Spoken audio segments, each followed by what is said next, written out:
August 1st, 2018. We talked about fearing God, we talked about hating God, we talked about needing God. Now we're going to talk about a different relationship with God. What happens is, let's say that you're going to AA, and you're just going to meetings and you don't believe in God, that's just fine. No problem with that. Or you're going to SLAA or SCA or SLAA, any of those programs, SA, and you don't believe in God, that's just fine. No one cares. No one cares. All you got to know is you ain't God.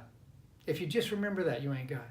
And that will get you the power. If you go to meetings, the power of the group itself, GOD, group of drunks. If you just go to the meetings, there will be a power greater than yourself that can restore you to sanity.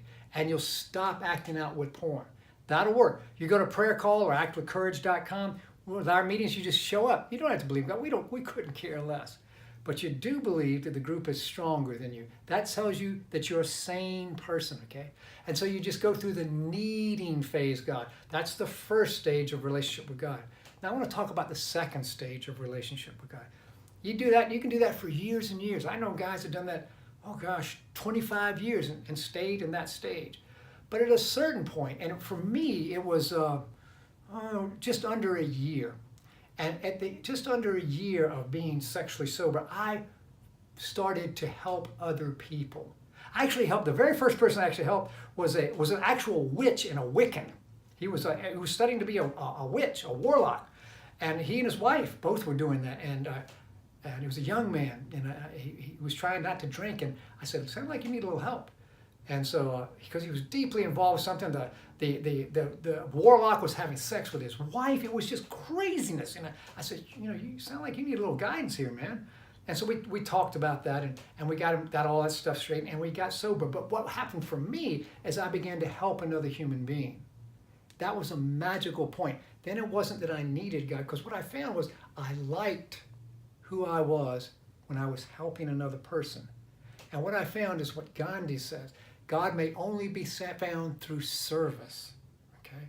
Through service to other people. So when I begin to help other people, it's not the God that's outside of me. It's the God that's between me and you. It's the us. It's God in community. And it's no longer God of need. You've matured past that. You've gutted out, gosh, I hate God. I fear God, but I need God. And I'll go to these meetings and I'll just shut up and take the cotton out of my ears and put it in my mouth and do all that kind of stuff. But then you evolve emotionally and spiritually, and you start being unselfish, and you start helping another human being. And when you do that, you know what happens? You start to like God. You don't need him anymore. You don't fear him, you don't hate him. You start to like God.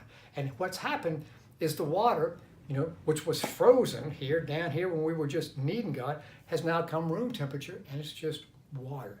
It's the same thing, the God that you need. It's the same thing, but just in a different form. That's all it is.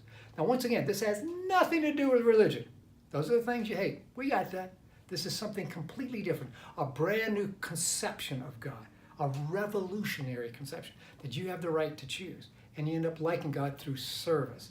Nothing so much ensures immunity from acting out as helping other sex addicts not act out. If you do that, if you help people not act out sexually with porn, masturbation, or cheating, not only will you stay sober, you will become happy, joyous, and free, and you will see that this kind of impersonal, non-specific, non-anthropomorphic God there's a feeling when two men are honest to each other, and you begin to like God. And that's only through one way, through service.